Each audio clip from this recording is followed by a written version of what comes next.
안녕하세요. 대한민국 공무원 국어의 탑학점입니다. 자, 그럼 30강입니다. 여러분들 지금 여러분 설명한 것은 뭡니까? 몽땅 다 개념편입니다. 알겠죠? 그러니까 개념편이라는 게 뭐냐면 말뜻을 아시면 되는 겁니다. 예를 들어서 자, 오늘 여러분들이 설명할 것은 뭡니까? 시간의 흐름입니다. 요거 시상 전개 방식이 있지 않습니까? 예를 들어서 여러분들 뭐 시간 흐름이 뭔지는 알 거니까 솔직히 이 단어를 모르는 분은 안 계시지 않습니까? 그랬을 때 여러분 어떻게 나오냐면 이 시간의 흐름이 어디 속에? 선택지 속에 들어갑니다. 시간의 흐름이 선택지 왜 글씨가 안 써져? 아무튼 시간의 흐름이 선택지 속에 들어갑니다. 그러니까 여러분들 선택지 딱 보고 시간의 흐름이네. 그럼 여러분들 이걸 이 친구를요 어디 속에 시간의 흐름을 어디 속에서 지문 속에서 즉 시 속에서 찾을 수 있으면 됩니다. 딱 그 정도. 됐습니까? 좋습니다. 여러분 교재 73쪽 한번 펴보시겠습니까? 73쪽. 73쪽 이렇게 되어 있습니다. 자, 분명 여러분들 각종 문제들이죠. 예를 들어 서울시부터 시작해서 국회직, 기술직, 뭐 법원직 등등등. 가장 최근에 나온 것은 어디? 자, 2014년도 서울시 9급에서 나왔습니다. 그랬을 때 잘 보십시오. 시상이 시간의 흐름에 따라서 전개되고 있다. 이런 식으로 나온다는 얘기입니다. 그럼 이 말을 몰라서 틀린 학생들은 없습니다. 그럼 어떻게 하냐? 자, 잘 보십시오. 자, 이 말이 있으니까 이것을 어디 속에서? 시 속에서. 예를 들어서 이런 시가 있으면 시 속에서 찾을 수 있으면 됩니다. 딱 그 정도. 자, 그럼 한번. 자, 이게 시거든요. 작품으로 개념 확인하기니까. 제목은 우선 또 기다리는 편지입니다. 그랬을 때 여기는 내용 보지 말고 과연 여러분이 여기에서 시간의 흐름을 찾을 수 있는지를 스스로 판단해 보시기 바랍니다. 자, 우선 시간 표현을 말씀드리겠습니다. 지는 저녁해를 바라보며 여기 있지 않습니까? 지는 저녁해. 이거 요런 것들이 바로 뭡니까? 바로 시간 표현입니다. 됐죠? 또는 이런 것들을 통해서 시간을 잡을 수 있어야 됩니다. 또 새벽 있죠? 새벽, 달. 또 새벽보다 깊은 새벽이 있습니다. 이런 것들이 못한다 뭡니까? 시간 표현입니다. 아침, 점심, 저녁 물론 이렇게 나올 수 있습니다. 그런데 대체로 시에서는요 이런 식으로 나올 수 있다는 얘기입니다. 그랬을 때 여러분들이 딱 보면서 얘가 뭐라는 것을 시간의 흐름으로 시상을 전개하고 있구나. 그거를 아시면 되는 겁니다. 간단하죠. 좋습니다. 자, 넘어갑니다. 그러니까 제가 여러분들에게 개념편을 자꾸 말씀드리지만 개념 어렵지 않습니다. 개념의 말뜻만 정확히 아시면요 충분히 나중에 시 속에서 그냥 찾으시면 하면 충분히 문제 풀 수 있습니다. 공무원국어가 그렇게 대단히 어렵지 않습니다. 여러분들 조금만 하시면 충분히 문학이라든가 비문학 즉 독해편은요 완벽하게 맞출 수 있습니다. 아시겠죠? 좋습니다. 자, 연습 한 번 더. 여러분 이건 알죠? 시 어떤 겁니까? 광야라는 시죠. 이국사님의 광야. 여기도 마찬가지로 시를 보는 것이 아니라 제가 시간 표현을 잡아드리겠습니다. 제일 첫 번째 까마득한 날. 이게 과거죠? 과거. 그리고 네 번째 사연을 보시면 뭐 있습니까? 현재 있습니다. 사연은 뭐 있냐면 지금이라는 단어 있죠? 이걸 통해서 여러분들은 아이고야 시간이 뭐라는 것을 현재라는 것을 잡을 수 있어야 됩니다. 괜찮습니까? 자, 세 번째 마지막입니다. 다시 청구 뒤에. 이때 이 다시 청구 뒤에라는 이 친구가 바로 뭡니까? 먼 미래의 이겁니다. 그러니까 결국 이것도 마찬가지로 과거부터 출발, 현재, 그 다음에 미래 이런 식으로 시간의 흐름에 따라서 시상이 전개됩니다. 이렇게 여러분들 스스로 판단할 수 있으면 됩니다. 됐습니까? 그래서 밑에 광야는요 뭐에 따라서 시간의 흐름으로 시상이 전개되고 있습니다. 이 말이 맞다 틀리다? 맞다. 시간의 흐름이니까. 그걸 그냥 확인하시면 되는 겁니다. 다시 한번. 자, 시상 전개 방식은 별번입니다. 그러니까 개념만 완벽히 이해하시면 그렇게 어렵지 않습니다. 괜찮죠? 좋습니다. 넘어갑니다. 사람 페이지 몇 쪽? 75쪽입니다. 아니 74쪽을 핍시다. 74쪽에 보면 요거 있죠. 이게 뭐냐면 시선의 이동 또는 장면의 이동, 대상 또는 공간의 이동. 이것도 시상 전개 방식입니다. 그중에 대표가 뭡니까? 바로 시선의 이동입니다. 이거. 선생님 시선의 이동이 뭡니까? 말 그대로 사람의 눈이 어디를 보는지 그게 이동을 한다는 얘기죠. 예를 들어서 자, 제가 사람을 봅니다. 사람을 본다. 자, 우선 사람의 어디부터 봅니까? 머리부터. 가슴, 배 점점 밑으로 내려가죠. 자, 다리 이런 식으로. 흔히 말하는 어디에서? 사람의 위에서부터 아래로. 이렇게 본다라고 해서 시를 썼습니다. 그럼 이것도 마찬가지로 시선의 이동입니다. 즉 시선의 이동이 어떻게 된다? 위에서부터 아래로 이렇게. 물론 반대도 있을 수 있습니다. 즉 제일 첫 번째 뭘 보고? 다리를 먼저 보고 그 다음에 머리를 이렇게 위로 올라갈 수도 있지 않습니까? 이런 것들을 시선의 이동이라고 하는 겁니다. 괜찮죠? 좋습니다. 그런데 실제로 학생들의 입장에서는요. 이 시선의 이동을 잡는 게 만만치는 않을 겁니다. 여러분들 스스로 잡을 수 있어야 됩니다. 됐죠? 자, 우선 제가 사례로 뭘 집어넣냐면요. 박목월의 청노루라는 작품을 집어넣습니다. 자, 봅시다. 먼산 청운사 낡은 기와집입니다. 다시 한번요. 자, 얘는 뭐 화자에게 있어서 멀리 있는 경치부터 이야기하는 거죠. 먼 이거. 청운사 낡은 기와집 산은 자산 봄눈 녹으면 느른 나무에 속잎 피어나는 12고비를 청노루 맑은 눈에 도는 구름 이거 봅시다. 잘 보십시오. 먼이라는 것은 정말 멀다는 얘기죠. 그것을 조금 유식한 말로 뭐라고 합니까? 그것을 원경이라고 하죠. 원경. 됐고 청노루 맑은 눈에 도는 구름은요. 잘 생각해 보십시오. 청노루의 맑은 눈에 구름이 비치는 거야. 그럼 그 청노루의 맑은 눈은요. 얼마큼 가까이 봐야겠습니까? 가까이 봐야지만 그 눈에 비친 구름의 모습을 볼 수 있습니다. 그렇죠? 그러니까 결국 이 두 개의 연은 뭡니까? 근경 이렇게 되는 겁니다. 됐죠? 그러니까 결국 얘에서 원경을, 얘에서 근경을 잡으십시오. 결국 이거는 자 원근법이라고 하죠. 이런 것들을 이 원근법이라는 이 단어 자체가 바로 뭡니까? 시선의 이동으로 설명할 수 있는 겁니다. 됐죠? 그러니까 이런 것들을 여러분들 스스로 시에서 잡아낼 수 있으면 끝입니다. 아무것도 아닙니다. 됐죠? 좋습니다. 자, 넘어갑니다. 근데 여러분들 시상 전개 방식은 시상 전개 방식이고 여러분들 스스로 공부할 때는요. 다시 한번 시를 해석해 볼 수 있었으면 좋겠습니다. 예를 들어서 이웃사의 광야는 굉장히 중요하죠. 오히려 박목월의 총노루보다는요. 이웃사의 광야가 정말로 중요합니다. 이런 시는요. 반드시 여러분들이 꼼꼼하게 해석할 수 있었으면 좋겠습니다. 왜? 어차피 그게 문제 출제가 됩니다. 공무원국어는요. 여러분들이 정말로 처음 본 낯선 시가 나오진 않습니다. 여러분 본 것들, 익히 알고 있는 시들이 나오는 거니까 이런 것들, 이웃사의 광야 같은 것들을 완벽히 공부하시면요. 나중에 진짜 실전에 가시면요. 시험장에서 여러분들이 알고 있는 시가 문제 출제되는 겁니다. 당연히 쉽게 문제 풀 수 있습니다. 됐죠? 좋습니다. 자, 넘어갑니다. 이것도 마찬가지로 이 시 굉장히 중요한 시 맞습니다. 이거. 됐습니까? 이 시가 얼만큼 중요하냐면요. 아마 여러분들이 한 번쯤은 볼 수 있을 겁니다. 그렇죠? 신경님의 농무라는 작품인데 자 우선 여기서는요. 제가 뭘 때문에 이 시를 집어넣었냐. 바로 시선의 이동. 실제로 이 작품에서는요. 뭐가 있습니까? 공간의 이동이 있습니다. 그래서 일단 사례로 한번 집어넣어 본 겁니다. 잡시다. 징이 울린다. 막이 내렸다. 오동나무 전등이 메어달린 가설무대. 구경꾼이 돌아가고 난 텅 빈 운동장. 결국 제일 첫 번째 화자가 어디 있었다고요? 운동장에 있었다고요. 우리는 화자 나왔고 분이 얼룩진 얼굴로 학교 앞 소주집의 모습. 학교 앞 눈에 보이십니까? 공간이 바뀐 거죠. 그러니까 결국 이거는 시상적인 방식이 뭡니까? 공간의 이동입니다. 이겁니다. 근데 이 공간의 이동이라는 것도 마찬가지로 시선의 이동으로 설명할 수가 있다는 겁니다. 물론 따로 보셔도 상관없습니다.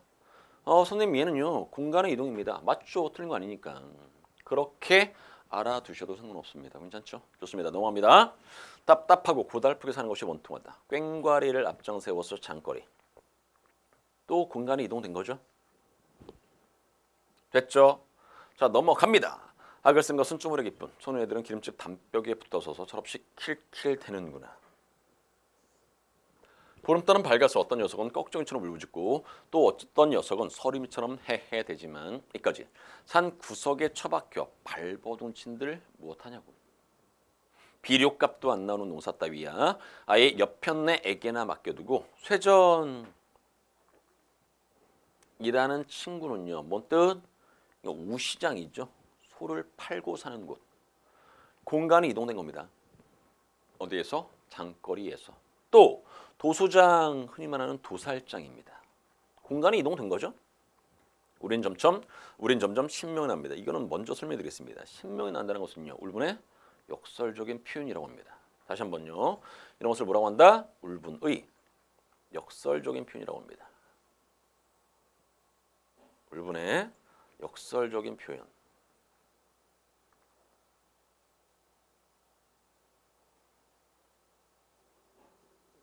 됐죠? 한 다리를 들고 날라리를 붉거나 고갯짓을 하고 어깨를 흔들거나 이렇게.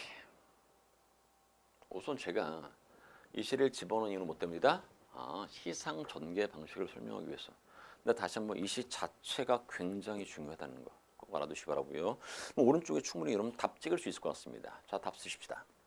77쪽 보면 자 논문은요. 우선 제일 첫 번째 어디?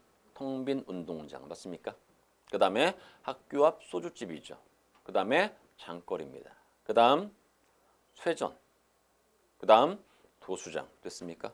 그렇게 쓰시면 그렇게 어렵지 않습니다. 그래서 이 작품은요. 시상 전개 방식이 뭐다? 공간의 이동입니다. 됐죠?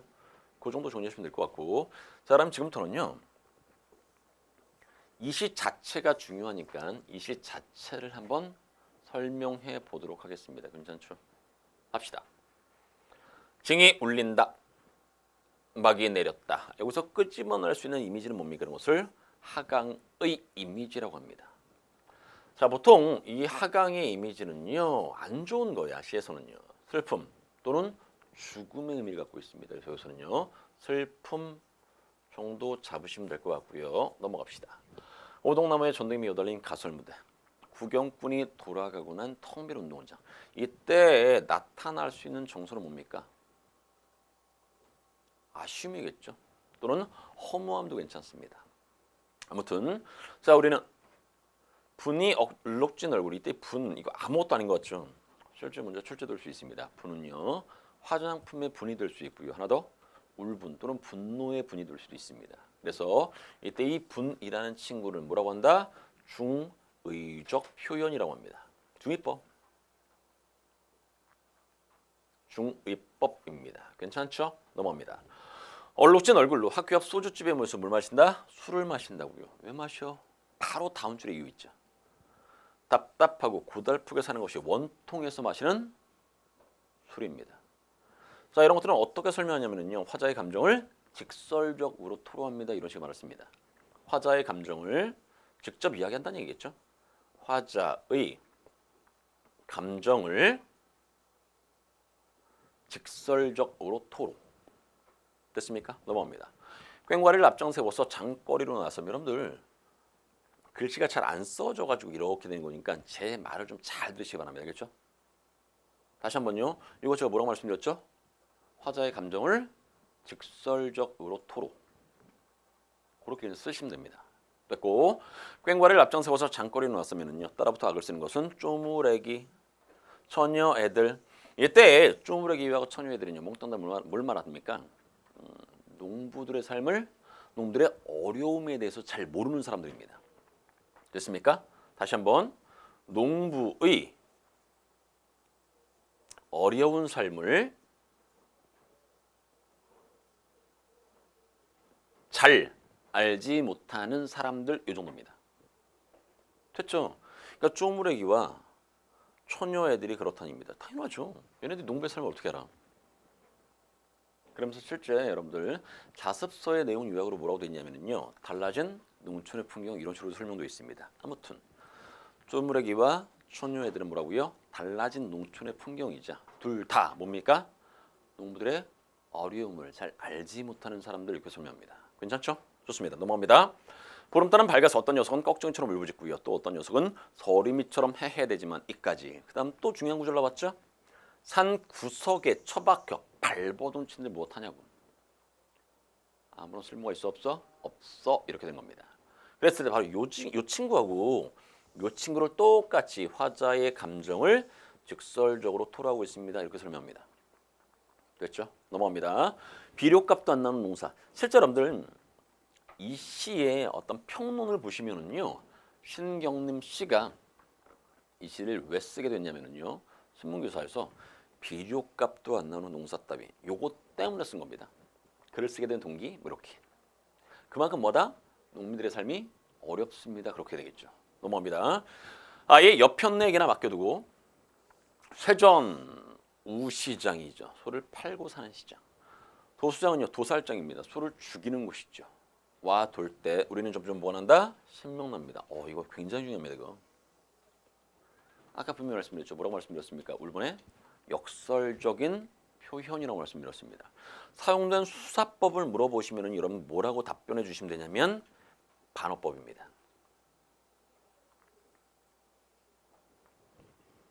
왜? 생각해 보십시오. 무시장이야. 도수장이라는 것은 다시 한번 그 소를 죽이는 곳입니다. 자, 보통 이 소는요 뭐하고 동일시됩니까? 농부들과 동일시되죠.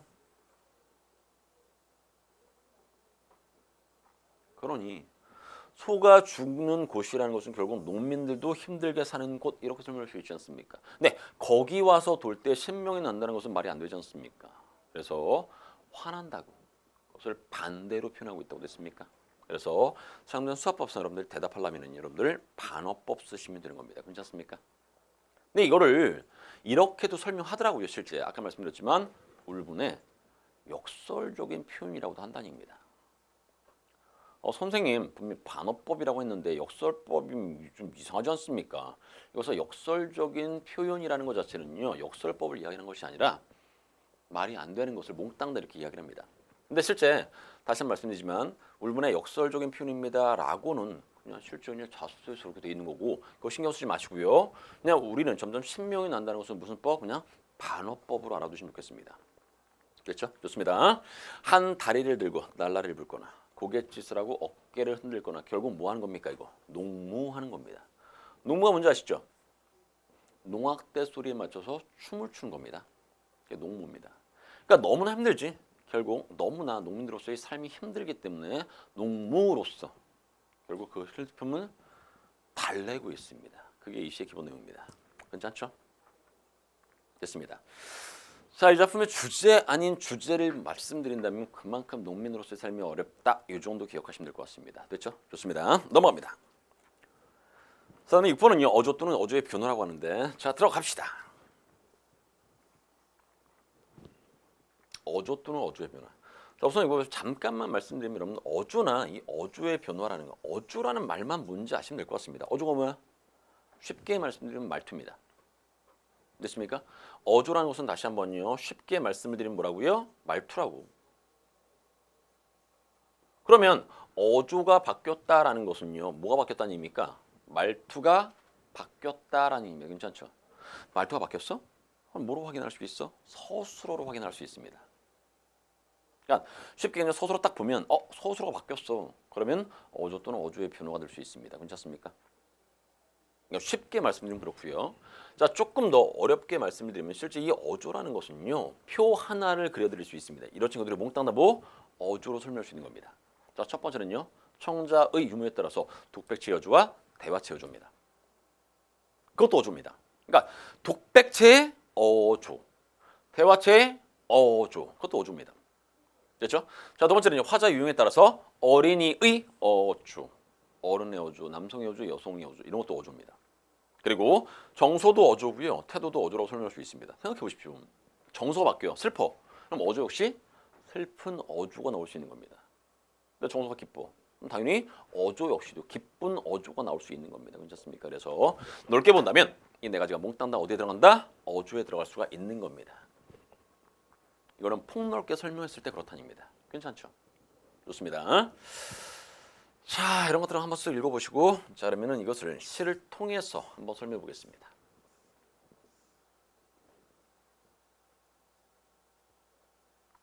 정약용님의 이 보리타자 이 작품 진짜 중요합니다. 이런 것을 반성적인 어조라고 할 수 있는데 하겠습니다. 새로 고는 막걸리가 젖비처럼 뿌옇고요. 큰 사발의 보리밥, 높기가 한 자로세. 뭐하는 장면입니까? 점심 먹는 풍경입니다. 넘어갑시다. 밥 먹자 두렵게 잡고 마당에 나서니 검게 탄 두 어깨가 햇볕을 받아서 번쩍이는 이 부분은요. 농민들의 건강한 모습. 그래서 여기까지 끊는다면 자 바로 여기까지가 어떤 내용이냐면요. 농민들이 점심 먹는 풍경. 농민들이 점심 먹는 풍경.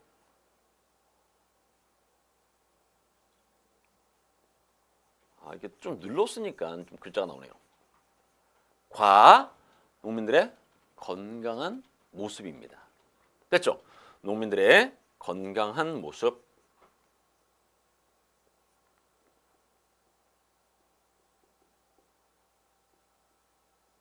농민들의 건강한 모습. 글씨가 너무 안 써져가지고 너무 힘듭니다. 다시 한번 농민들의 건강한 모습이라고요. 됐습니까? 어렵지 않죠? 넘어갑니다. 옹이야 소리 내며 발맞춰 두드리니 삽시간에 불이 나달에 온 마당에 가득하네. 주고받는 노랫가락이 점점 높아지는데 보이는 것은 지붕 위에 불이 티끌 뿐입니다. 여기까지. 뭐라는 장면? 볼이 타작하는 모습입니다. 됐죠? 볼이 타작하는 모습. 넘어갑니다. 그 모습을 살펴보니 즐겁기 짝이 없대요. 이 구절 너무 중요합니다. 마음이 몸의 노예가 되지 않았습니다. 아예 밑에 쓰십시오. 정신과 육체의 조화라고 쓰시면 됩니다. 그거 쓰기 싫다. 그러면요 주체성에도 상관없습니다. 그러니까 결국 여기에서는요 뭐를 이야기할 수 있냐면 농민들의 주체성을 잡아내는 겁니다. 또는 농민들이 지금 현재 정신과 육체가 조화를 이루었습니다. 그 말로 설명할 수 있습니다. 됐습니까? 넘어갑니다. 나 오늘 먼 곳에 있는 게 아닌데 나는 무엇하러 벼슬길에 헤매고 있겠습니까? 반성. 이게 바로 뭡니까? 반성. 자신의 모습에 대한 반성 아닙니까? 됐죠? 그럼 이 작품은요 시상 전개 방식을 이야기한다면요 선경 후종입니다. 여기까지가 경치 선경. 그리고 뒤에는 네 줄 있죠. 여기까지. 그러니까 뒤에 있으니까 후고요. 정서를 이야기하죠. 그래서 그래서 선경과 후정의 구조를 이루고 있습니다. 이렇게 설명합니다. 됐습니까? 이런 것들은 그냥 가볍게 보시면 될 것 같습니다. 됐고요. 자, 그다음 오른쪽 작품으로 개념 연습하기가 있습니다. 작품으로 개념 연습하기 하겠습니다. 자, 이거는 성경과 후정 이 정도 기억하시면 될 것 같고, 자 굳이 어조를 하나 따진다면 아까 말씀드렸죠. 무슨 어조? 반성적 어조. 이 정도 기억하시면 될 것 같고요. 자, 이 친구는요. 어조의 변화를 여러분들에게 설명하기 위해서 집어넣어봤습니다. 어조가 바뀐다는 것이 이런 것들을 찾아낼 수 있으면 여러분들 어조의 변화 잡을 수 있다는 것을 보여주기 위해서 자, 요걸 집어넣어봤습니다. 자, 실제로 제가 알고 있는 시 중에서는 가장 제목이 길죠. 바라건대는 우리에게 우리의 보습될 땅이 있었다면 이라는 제목입니다. 다시 한번요. 바라건대는 우리에게 우리의 보습될 땅이 있었다면. 이게 진짜 제목입니다. 길죠. 좋습니다. 근데 실제로 여러분들 제목을 딱 봐도 이 시가 끝날 수 있습니다. 여러분들이 분명히 누차 말씀드렸지만 실제 오늘 제가 다른 사이트에서 마찬가지로 강의를 하고 왔는데 그겁니다. 시 정말 아무것도 아니거든요. 수험생들이 시를 굉장히 어려워해요. 아닙니다. 충분히 여러분들 다 잡을 수 있습니다.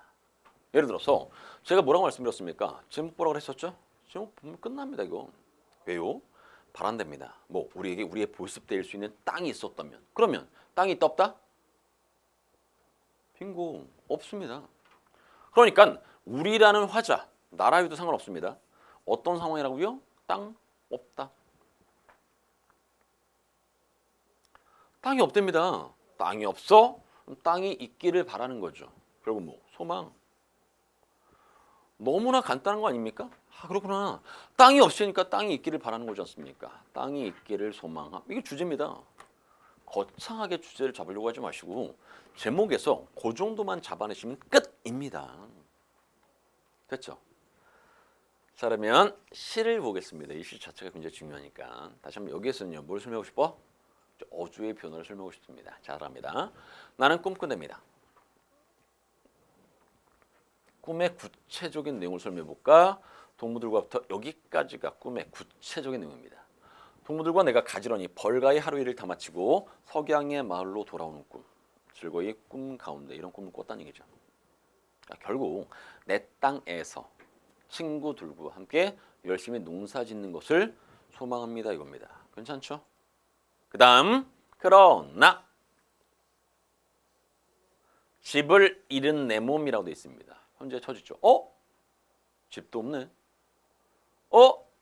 땅도 없네. 이게 화자의 처지입니다. 그러니까 화자는요. 집이 없어. 또 땅도 없습니다. 그러니까 아무것도 없어 이 말입니다. 이게 화자의 현실. 화자의 처한 현실. 화자가 처한 현실입니다.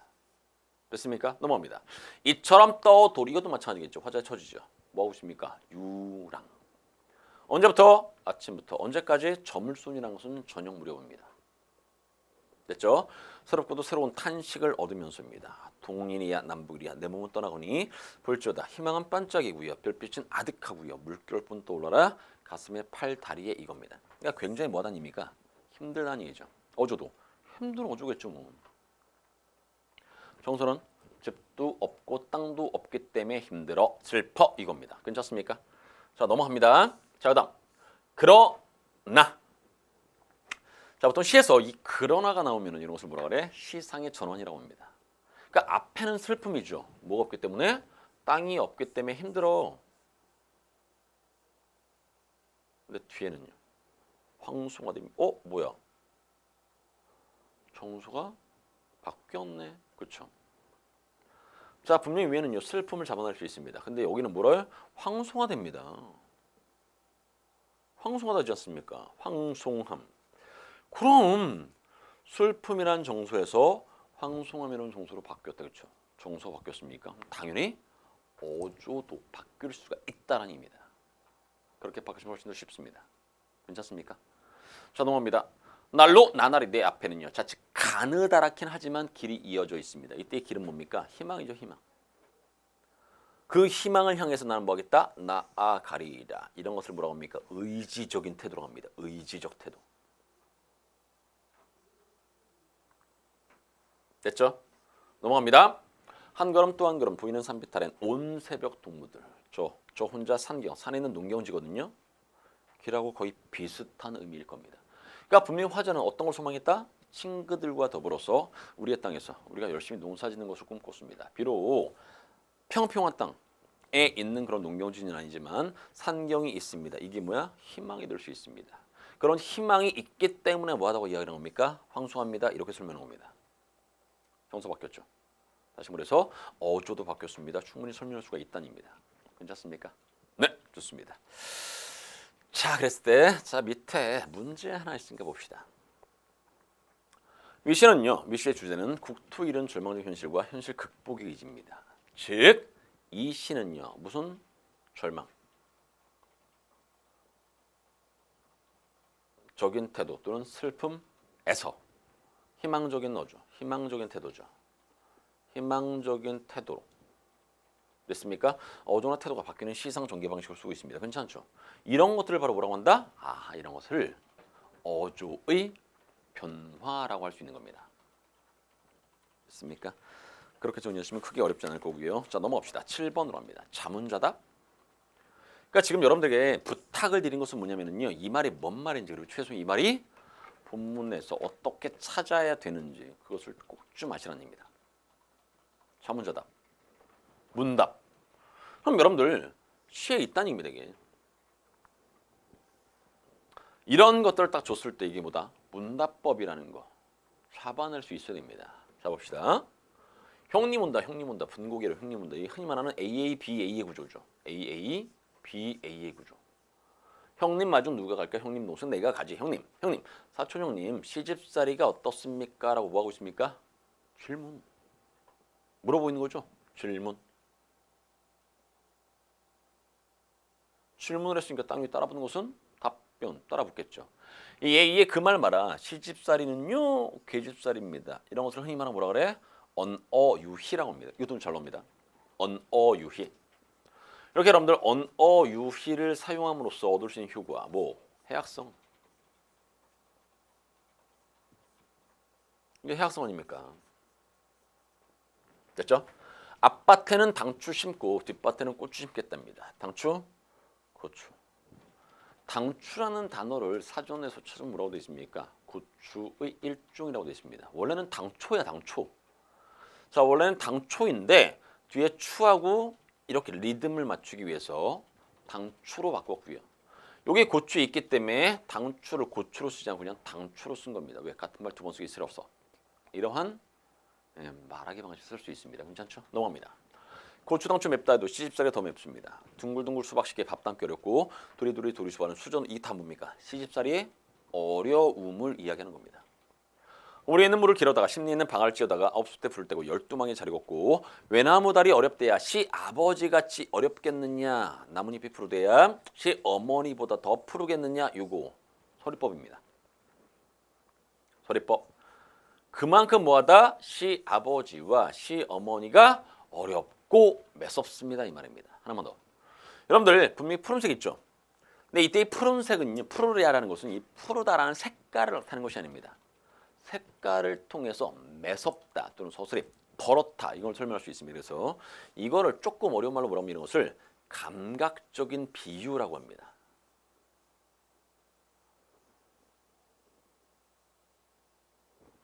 감각적인 비유. 자, 분명히 시각이죠. 근데 실제로 파란색을 나타내는 것이 아니라 비유적으로 서슬이 퍼렇다, 매섭다, 무섭다 이런 걸 설명할 수 있다는 얘기입니다. 괜찮습니까? 넘어갑니다. 그 다음 시 아버지는 무섭대 호랑새.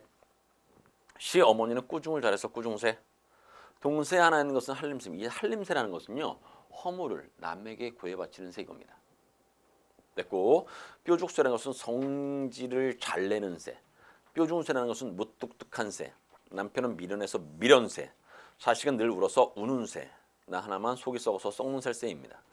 그러니까 시다시끄를 여보에 새에 비유하고 있지요. 해악성을 유도할 수 있습니다. 괜찮습니까? 아무튼 귀 먹어 3년 이후 눈 어두워 3년 이후 말 못해 3년 이후 석 3년을 살고 났더니 백꽃 같던 유나의 얼굴이 호박꽃이 됐습니다라는 것은 못생겨졌다는 얘기죠. 예뻤던 얼굴이 못생겨졌다. 3단 같던 요네의 머리카락이 비사리춤이라는 것은 거칠어졌다는 뜻입니다. 백꽃 같던 요네의 손길이 우리 발이 되었습니다. 그러니까 이렇게 바뀌었다는 얘기죠. 시집살이가 얼마나 대단하면은요 50가 이렇게 바꿉니까? 과거의 여성들은요 지금의 여성과는 달라 엄청나게 시집살이가 심했죠. 그 말입니다. 계속 열쇠 무명 반물치마 눈물 씻기 다 젖었고요. 두폭 부치 행주치마 콧물밖에 다 젖었습니다. 뭐 여기까지 그만큼 뭐다 시집살이가 어렵습니다. 마지막인데 울었던가 말았던가 베갯머리가 소라는 것은요 연못입니다. 연못을 이루었네. 그것도 연못이라고 거위한성 우리한성. 거위한성 우리한성 누굽니까? 이게 자식이죠 자식. 원관념 자식. 쌍쌍이 때 들어옵니다. 여기까지 바라봅니까? 제일 마지막. 해학적인 체념입니다. 이렇게 설명합니다. 해학적인 체념. 됐습니까? 딱 요 정도의 시야. 시 자체가 그렇게 어렵지 않습니다. 괜찮죠? 됐습니다. 자, 아무튼 여러분들 분명히 사촌 동생이 묻고 사촌 형님이 답변을 하는 구조란 의미입니다. 괜찮죠? 그러니까 여러분 이 작품 딱 보시면요. 아 이게 뭐다? 아 문답법이구나.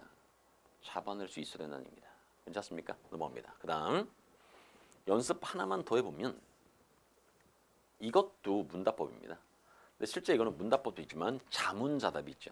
예를 들어서 일공은 어딘가? 첫 번째로 아름다운 곳은 어딘가 이런 뜻입니다. 관암에 해가 비칩니다라는 것은 해가 비치는 관암이 첫 번째로 아름답습니다. 그 말입니다. 여기 이공은 어딘가? 두 번째로 아름다운 곳은 어디인가? 춘만이라는 것은 봄 기운이 가득한 화암이 두 번째로 아름답습니다. 답변입니다. 칠곡은 어딘가라는 것은요. 일곱 번째로 아름다운 곳은 어딘가? 풍암의 추색이 좋습니다는 가을 색깔에 그냥 쉽게 말하면 가을빛이 좋은 풍암이 일곱 번째로 아름답습니다. 그 말이고요. 제일 마지막 구곡은 어딘가입니다. 아홉 번째로 아름다운 곳은 어딘가? 문산의 세모코다라는 것은 한 해가 점으로 하는 문산이 아홉 번째로 아름답습니다. 이 말입니다. 그러니까 제가 여러분들에게 말씀을 드리지만 이런 것들을 통해서 뭐 할 수 있다? 문답법. 즉 모든 연애의 첫 번째 행은요. 몽땅 다 뭡니까? 이게 문답법입니다. 문답법. 됐죠? 모든 연애 첫 번째 줄은 몽땅 다 뭐다? 문답법. 이런 것들 보면 여러분들 문답법을 찾아내시라는 얘기입니다. 자, 일명 이걸 뭐라고 한다? 자문자답이라고 한다고요. 됐죠? 그렇게 기억하시면 무난할 듯합니다. 괜찮죠? 좋습니다. 자, 이렇게 해서 여러분들 기본적인 거 여러분들에게 설명할 것들은 설명해봤습니다. 어떻습니까? 그러니까 지금 여러분들에게 이 개념편을 설명하고 있죠. 그러니까 다시 말씀드리지만 머리를 싸매면서 공부할 필요 전혀 없습니다. 개념이 뭔 뜻인지 알아두시고 그 다음에 그 개념을 본문에서 확인할 수 있는 그 정도의 능력만 있으면요 충분히 문제 풀 수 있습니다. 됐습니까? 예를 들어서 여러분들 생각해 보십시오. 이런 시를 줬어. 정확히 하면 시조죠. 이런 작품을 줬습니다. 그랬을 때 이 작품의 시상정의 방식은 문답법이다. 근데 부분에서 찾을 수가 없어. 문답법인 걸 모르겠어. 그럼 꽝입니다. 됐습니까? 그러니까 여러분들이 웬만큼 중요한 것들은요 다 작품을 알아두시면 좋고 그 다음 개념을 가지고서 부분에서 확인할 수 있는 그 정도의 능력까지 있어야 됩니다. 그러셔야지만이 문제를 푸실 수 있습니다. 됐죠? 좋습니다. 자, 오늘 여기까지 하고 여러분들 자 다음 시간은요 이미지부터 출발합니다. 됐죠? 이미지 심상부터 출발할 거니까 잘 따라오시기 바라고 항상 여러분들 저는요 예습하는 걸 굉장히 좋아합니다. 그러니까 예습 꼬박꼬박 하시기 바라고요. 됐습니까? 좋습니다. 자, 오늘 여기까지 하겠습니다. 고생하셨습니다.